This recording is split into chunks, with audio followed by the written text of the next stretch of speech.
Welcome to Chinese News. All right. Yeah, this is something that I thought would be interesting to point out. We haven't done a lot of metaverse talk recently, which understandably people are sick of hearing about it. But this is a nice doorway into a bigger conversation, yes, though. This is Yahoo Finance. And the headline here, Shanghai to ramp up support for metaverse development, low carbon projects, smart gadgets to help China's economic recovery. You know, one of our theories with the whole COVID and the lockdown and all that stuff was, hey, they're probably going to tear it down. And then when they build it back up, it's going to be the techno utopia that they've always wanted.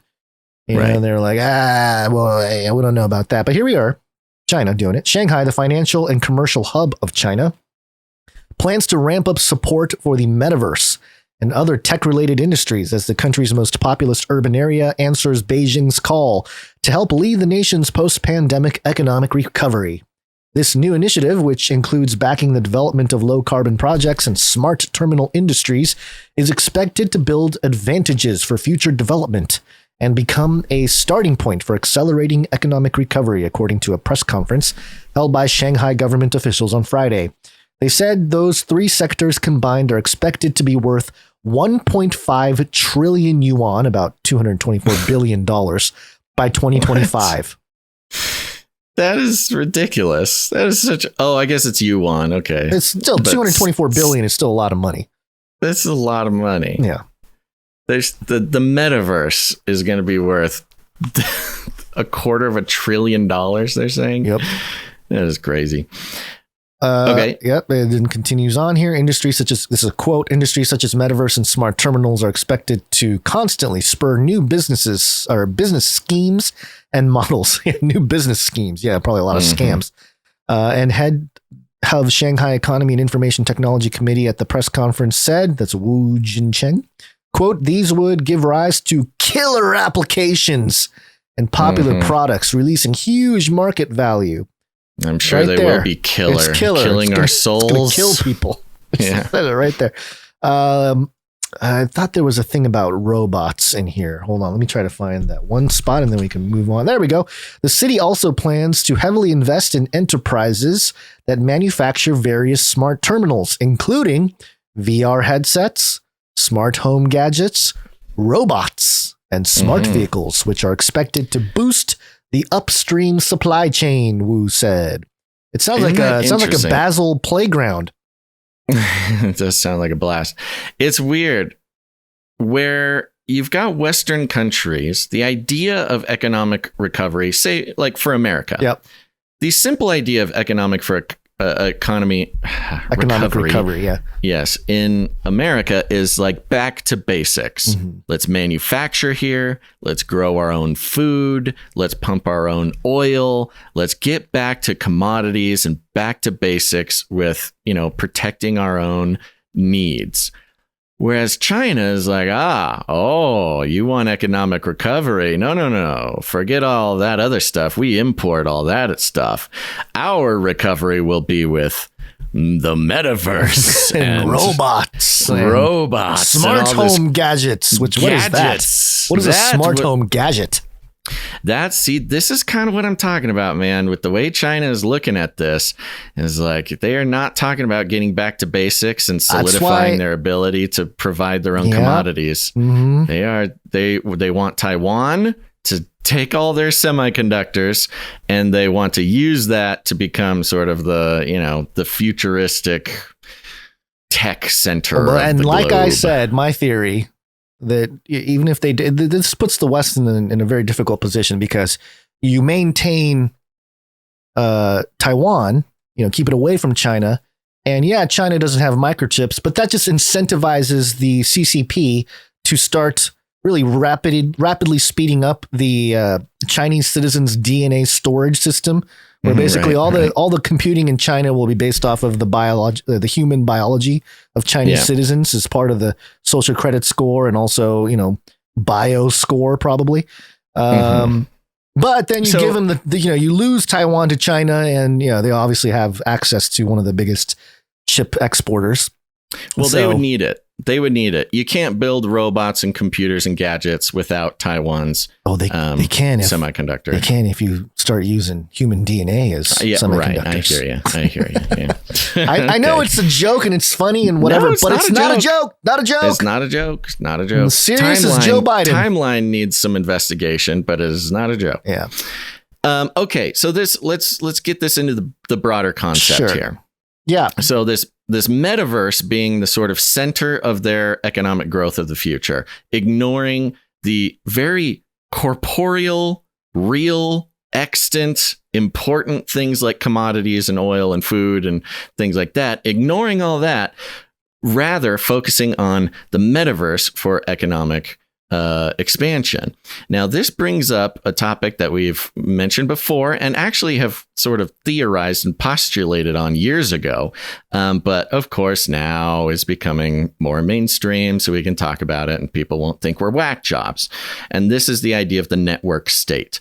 We've, moving away from nation states, countries as geographical borders, moving into the technocratic idea that your citizenship is not based on geography, but is based on the network that you belong to. And ideologies it could be ideology, or it could be a literal network, like a metaverse or a Bitcoin or whatever. These are just examples, but not the fruition of the concept. But, if you're a Facebook person, and you just, right now we can belong to multiple of these social networks, but think of these networks. You can start to think of these networks as states, as countries of their own regard, especially when you have these social networks talking about having their own currency, like Libra and Facebook and things like that. And that was just sort of a toddler's attempt. That was Mark Zuckerberg's sort of infantile attempt to make this concept a reality. But we very much are moving into a philosophical future where your citizenry is not based on geography, but on a network state. And of course, we've gone over, but it bears repeating, an interesting comparison or an interesting parallel to the concept of, a believer's citizenship in heaven, a spiritual citizenship rather than a worldly one. And as always, we see the technocrats taking spiritual concepts and twisting them to meet some sort of technocratic goal here on Earth. Now, so you have some interesting sources on this. Sure. Vince. Yeah. And part of so the network state as a topic has been really hitting the mainstream in the last couple weeks, or I guess a month or so, where one of the main authors of a new book called The Network State is, I think his name is Balaji Srinivasan. I'm probably saying that wrong. He was on with Tim Ferriss, who's a very popular, entrepreneur. He wrote the 4-Hour Work Week. A very, very popular guy. So he was on that and they're talking about it. Now he's on with Anthony Pompliano and the whole deal. Oh boy, lots of spam in the chat I'm noticing. Hold on real quick. Let me get rid of that robot. Oh yeah, look at that. New AI will find a girl for you. Oh no, I blame your rhetoric. Yeah, Replica has hacked into our chat. Broken free. It's chasing Basil. Girlfriend. Oh, how does it feel to be wanted, Basil? I'm sure it feels great. I'll get it. You keep working. Yeah, I'll keep talking about the networks. This is my burden to bear. Sure. So back in 2018, I made a documentary called Age of Deceit 3, The Remnants in the Cyber Hive Earth. And I was talking about how in biblical prophecy, you have the final beast, which seems like a conglomerate of the lion, leopard, bear combination. You see them as separate entities in Daniel 7, and then Revelation 13 talks about this beast that comes out of the sea, and it has those three components. It's like a forms this sort of single beast. And when I was looking at that, I theorized in the film that these aren't just like nations as traditionally interpreted. This could be a type of corporate techno state, and regardless of location and all this kind of stuff. So when I started hearing, the network state, I was like, hey, how come I came to that same conclusion just looking at the Bible? But anyway, There's a couple articles here to point out, and we just talked about China and the metaverse. So they have their pursuit of a technological future economically, but also in the recovery and just how it looks moving forward. So it's sort of a techno state where, hey, I think at a certain point there will be parts of the Chinese metaverse that everybody can visit and tour and all that kind of stuff. Bloomberg here. The making of Saudi Inc. Saudi Inc. Which, by the way, Joe Biden, I guess, shaking hands with Israeli people was not going to do well because he would have to shake the hand of Saudis, and his whole thing was not to shake hands. And they literally can't do that. Yes. A Saudi can't shake the hand of a Jew or something. Yeah. So it says in this article briefly, that's like stuff happening now, but this article, I'll just read a little bit to get an idea. A few years from now, an American executive flying into Saudi Arabia could disembark from an airline founded by its sovereign wealth fund and order an Uber, a company in which the same fund owns a 4% stake. Whisked across the capital, the executive might check into a boutique hotel in a former palace also owned by the Public Investment Fund. Attending the PIF's annual conference, they could sip coffee farmed through a venture led by the fund, then sign a deal with the PIF-owned defense firm. That evening, the executive might catch dinner and a movie at a complex developed by its entertainment arm, flying home without touching a single business not linked to the PIF. As Crown Prince Mohammed bin Salman races to diversify Saudi Arabia's oil-dependent economy, the $620 billion PIF, which he chairs, is taking center stage, supplanting a pedigreed business class to become one of the most powerful institutions in a fast-changing economy. Receding is the conservative Islamic kingdom of old, which lived off its oil revenues while cautiously investing in safe U.S. treasuries and disbursing lucrative state contracts. This is Saudi Inc., and its self-styled founder is ripping up the rulebook. So there you go. I mean, we have just a complete different approach. And later in this article, it talks about how the Saudi leader here, the Saudi prince, was influenced by the likes of Steve Jobs, Mark Zuckerberg. He sees them as role models. Yeah. Quote, "If I work according to their methods, what will I create?" he said at the time in 2016 to Bloomberg. So now here he is 8 years later, and he's doing it. He's creating this thing, and it's called Vision 2030. Yeah, that number just keep popping up everywhere too. He recruited Yasser Al-Rumayyan, a Saudi banker, as governor. Oh, that's good. A banker as governor. I'm sure this will end well. A year later, when he launched his Vision 2030 to overhaul the Saudi economy and end its reliance on oil, the PIF was at the forefront. MBS said it would have assets worth more than $2 trillion by 2030, making it the largest sovereign wealth fund. So it's not about oil anymore. They have to transition out of it into the metaverse, more or less. Yeah. And the long story short of this is the Kingdom of Saudi Arabia really perfecting the concept of corporate nation state. Yeah, a corporate nation state. Now, the U.S., of course, is famously very good, blueprints very good at this. Yeah, where the nation state is less of a sort of sovereign government and more of an actual corporation that works like a corporation. Why things Trump like this did so well, or at which least is why businessmen are very popular.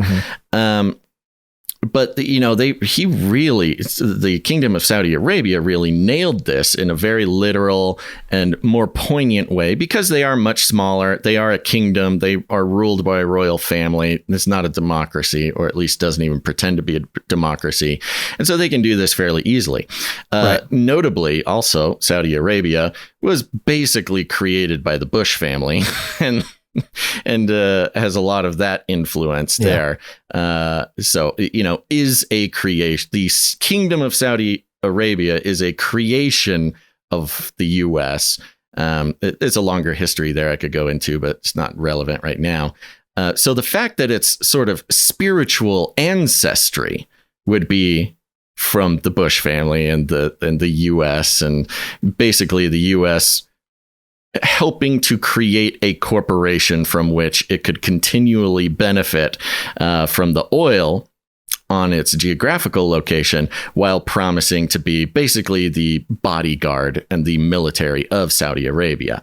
So it's this very interesting spiritual ancestry of Saudi Arabia that has created the conditions for it to literally be just Saudi Inc., Saudi Incorporated. Yeah. And this will, again, doing business with Saudi Inc. will become an important part of the world economy that is being rebuilt in the reset here. But part of it is a conversation about network states. And I have the Tim Ferriss link here, the interview, the network state, and how to start a new country. Yay. Right. And then, it moves into this idea that a country could really be anything. Right. A brand could be a country. Yeah, convenient timing. A corporation could be a country. A social media network could be a country. And perhaps even a podcast, Gons. Mm-hmm. So, yes, again, the author, Balaji S. Srinivasan. And when you go to foresight.org, there's a summary here, and then we can get into some of the bullet points that we've talked about before. But the summary is Balaji has turned his attention to the creation of network state, in particular, a polis with a transhumanist mission.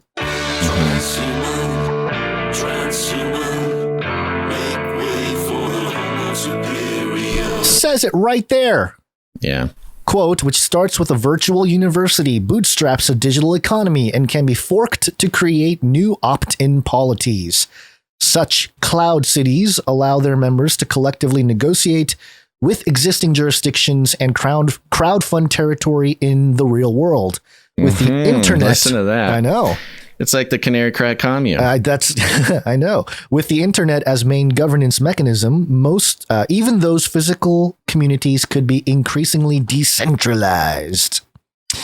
And there are elements of this that sound like the Canarium. So, and in this document here on foresight.org, there's a little segment titled "The Network as the New Leviathan."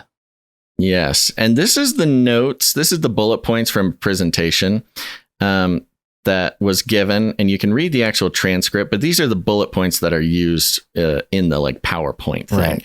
And some of these examples that are given really help understand. I know that there's some people who are they're listening and they don't quite understand, like, what does that mean? A network as a state, a whatever, a podcast as a state, or a company as a state. Like, I don't get, like, you're kind of very much in the geographical mindset of what a country is. It's hard to break out of that. And this kind of helps. There's some good examples here. Are you going to just go through all of them, or you want to pick I had out some stuff highlighted here. The first one I had highlighted was very few institutions that predated the internet will survive the internet, which is that is interesting. It's interesting because you think about literally all the organizations that are being called out the last couple of years: CDC, World Health Organization, even governments, all the stuff, the big ones, the UN, the Federal EU, Reserves, everything. World Bank. Everything that's been established pre-internet is not going to survive. Talk about a reset. Just a matter of time. Yeah. The arc of civilization has been a story of transcendent Leviathan driving pro-social behavior. In pre-modern times, fear of God or gods drove this behavior and animated the affairs of men. As religiosity faded, or as Nietzsche put it, God died, which is not what he said, but okay. Not what he said. Also, that's in quotes. It's in quotes. Yeah, it's not the quote. Yeah, it's not the quote. It's okay. Not what it's about. It's all right. You can listen to Ravel, the Death of God series on Ravel, if you want to understand that. Continuing here, the nation state increasingly stepped into the role. We saw the evolution of hybrid systems, God-state hybrids like the 1950s US, which, by the way, what are they trying to stoke in the country right now? They're trying to create that God-state hybrid from the 1950s. Yes. Yeah. A centralized megastate driven by Christian ethics and moral frame. Isn't it interesting that the very people talking about a network state would describe 1950s US as its sort of failed attempt at this kind of network here? God network hybrids like the Jewish diaspora, pre-Israel, a geographically distributed people connected primarily through communication and resource networks. And that's the best example so far, I think. Yeah. So the example being like the Jewish diaspora pre-Israel. So you have Jews all over the world who are members of different nations. Yeah, different places. They're just all over, scattered everywhere. Yet they are one nation. They're the nation of Israel, or they would consider themselves to be, and certainly other even biblically minded people would. Even without a physical location to call their home. And that analogy is very apropos, because you don't need to have a physical location. You need to have a metaverse where everyone can meet. And even a God state network in the case of the Islamic State, adept at reaching sympathetic revolutionaries around the globe. Peer networks are forming as well. Talk about Facebook and Bitcoin, by the way. Quote, with social networks, the use predated the monetization. With cryptocurrencies, the monetization predated the use. It's very interesting. Large nation states of the present continue to lose power. Real quick, I think that's an interesting point. So you have social networks, the use predated the monetization. Right. So an example being Facebook existed for a long, long time before it made any money. Right. And before it tried to, include monetary transactions in its, Facebook marketplace, stuff like that. Facebook went along. So the network existed before monetization, which alternatively cryptocurrencies, you have the monetization without the actual use. Like they're still more or less not used as currencies, but they are monetized. Yeah. So you have it coming from both directions here. Mm-hmm.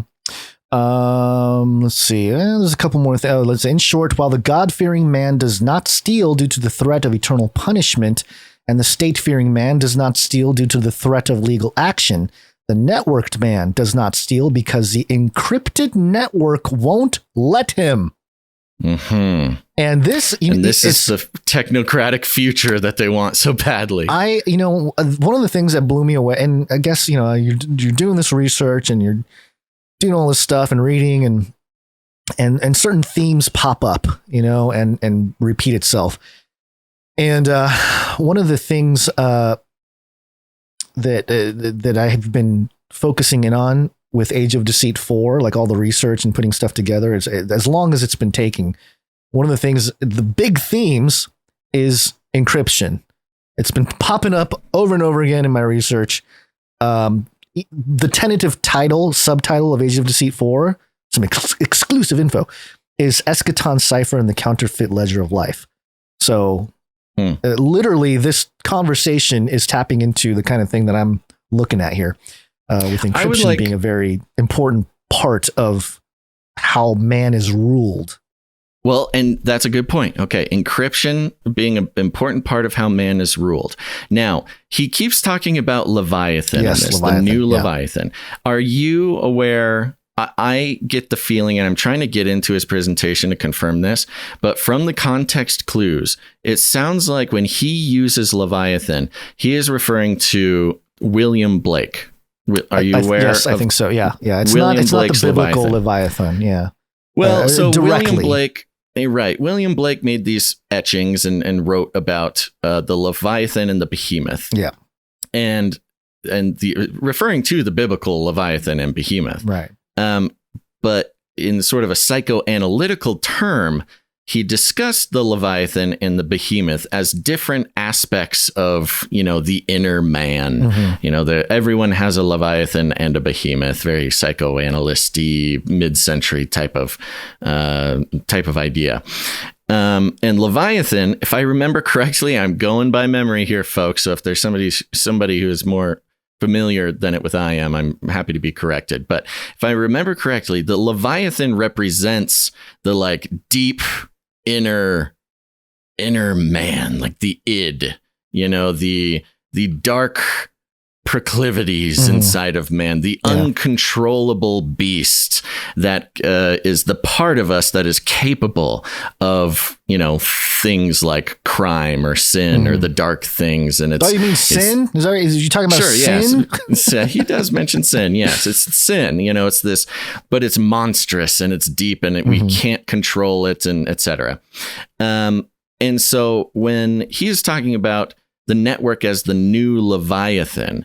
And this very last point here, as networks step into their role as the new Leviathan, encryption becomes the most powerful force in the world. So the network, like they said, the encryption, not allowing a man to steal, it becomes like a digital conscious, not consciousness, a conscience. That's what I'm trying to say. Yeah. So it's like, instead of the spirit inside you being drawn towards sin, if we replace it with technology, we replace that with spirit code. Within we'll fix you. The code. Fix the code of your fallen soul. That's exactly what it is. Yep.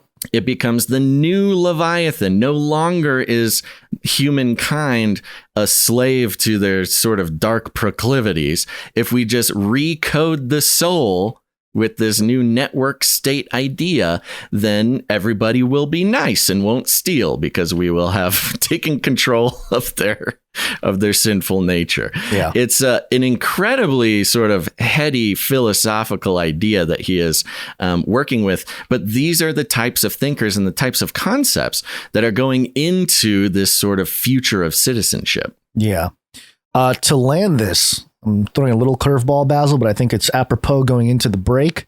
Okay. I have an article here from slate.com, and the headline: "The people who are finding God through and in Bitcoin."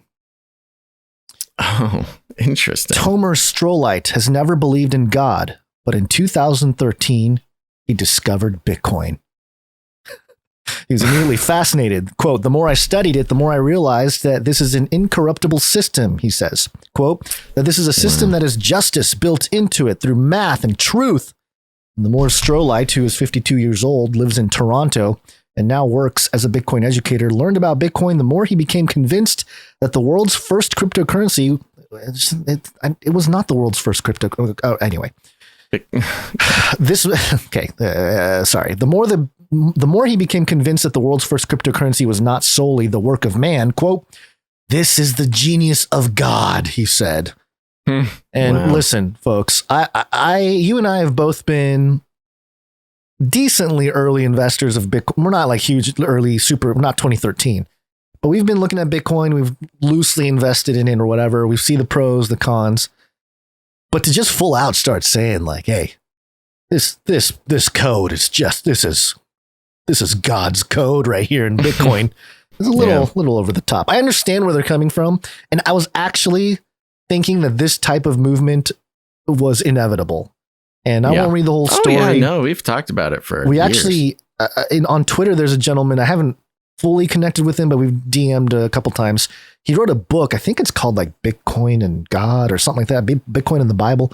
He wrote about Christianity and how Bitcoin principles are sort of matching with the whole concept of, being or having the Judeo-Christian principles, I guess. Let's see. It says here, earlier that day, Strolite was part of the panel, or he's talking about him in a conference, who founded Christ Through Crypto. The panel was part of the first annual conference for Christian Bitcoiners. Thank God for Bitcoin. That's the name of the conference. Whose attendees included a prolific writer on Bitcoin with more than 300,000 followers on Twitter, the founder of the now famous Bitcoin Beach, and Tim Tebow, a devout evangelical and former professional football player.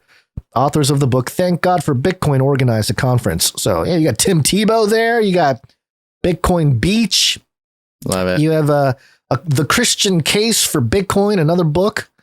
And yeah, I think we should keep an eye on this, because it's not so much that we disagree entirely. It's just the taking Bitcoin and matching it with like the same level of God is a little concerning.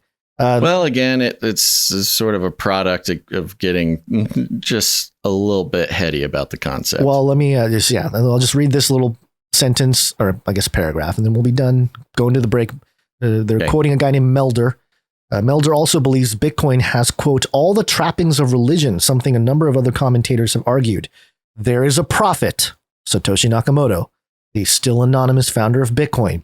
There is a sacred text, Nakamoto's white paper, the first published blueprint for the cryptocurrency. And there is a well-established holiday, Bitcoin Pizza Day, which celebrates the first time someone used Bitcoin to buy something, in this case, 2 large pizzas. There is even a self-proclaimed Bitcoin church, or Church of Bitcoin, a small online community established by Henry Romp. And it goes on. So, and then the other part. Oh, this was the interesting. Multiple professors of religion point to the well-known book When Prophecy Fails, which details how the faithful double down on their beliefs when, for example, Christ does not come on a predicated date. Quote, some people will lose faith and move on and get on with their lives, says Catherine Wessinger, a professor of the history of religions at Loyola University, New Orleans, who specializes in new religious movements. Quote, but other people will continue to believe in the prophecy, and they'll reinterpret it, and they'll just reinforce their faith. And perhaps part of reinforcing one's faith includes developing new rituals to proclaim one's belief. When asked what he would say if he were baptizing someone as a newly devout Bitcoiner, maybe in the warm raw waters of South Beach, Melder ad-libbed, quote, do you believe Bitcoin is the only coin, the true coin? He said, laughing. I now raise you in the new life of Bitcoin. So I don't know, man. Wow. It's just Yeah, no, it's not surprising. I mean, that is an example, though. The network state. The network being the new Leviathan. Yeah. It is the replacement for the Interman. Now, by the way, the Leviathan and the Behemoth in William Blake's interpretation, the Behemoth was more about sort of the carnal sins, right. the uncontrollable aspect of the body, but the Leviathan being sort of the uncontrollable aspect of the inner man, the soul. And notice how in this description of the network state, the new Leviathan, it is not the behemoth is not accounted for. The body is not even accounted for in the technocratic ideal here, which speaks to the sort of an interesting Gnostic connection, meaning, to the physical form, the physical body and the physical world being less than the spiritual world. It's irrelevant to the spirit life or whatever. Right. So even so, in this strange new Leviathan, which is some crazy technocratic, gobbledygook, there's also the eschewing of the physical. They're basically techno-Gnostics, which makes exact sense when you talk about, hey, we're just going to upload ourselves into the internet there. We'll be there. I mean, our bodies are decaying, so, exactly. Upload ourselves. And Blake Lemoine, the Google engineer, sounding the alarm about AI being sentient, is a Christian Gnostic priest who is also a developer at Google. He literally is a techno-Gnostic. This is a two-way street. The more we open up the channels to the digital, the more we will start to believe that we are seeing life within it. And the techno-Gnosticism, again, a big part of Gnosticism is the rejection of the physical, rejection of the body, which would perfectly align a Gnostic priest like Lemoine to say that a bodiless consciousness like AI would have a soul, whereas the ancient Hebrews, for the most part, or the ones outside of Kabbalah, would consider the body to be inextricably linked to the soul. That is an interesting little twist on American Christianity that a lot of people don't know about. But, the biblical soul is inextricably tied to the body. It's kind of a product of the mind and body, or soul and body creates the body. Mind. The body is raised, incorruptible. The body is raised when New Jerusalem, is to be inhabited, things like that. So there is no separation between physical form and spirit. Whereas, a techno-Gnostic would say, yeah, we don't need the body. We don't need the behemoth. That doesn't make any sense. It's all about the Leviathan, baby. Yeah. Which, by the way, this connects right back to the lifelike lasers. If life is not defined in the material sense, then perhaps they can exist in some other state, but then project themselves even in the form of light, which technically, if you remember the Russian mogul, Dmitry Itskov, who had the 2045 agenda, which we started the podcasting, our podcasting career launched talking about the 2045 eternal life agenda, immortality agenda. And that included, not just uploading your consciousness into the machine, but also having holographic projections as a way to interact with the physical world. And that's what you got with lifelike lasers. Oh, yeah, our life lasers. Yeah. Wow, this is a good podcast episode.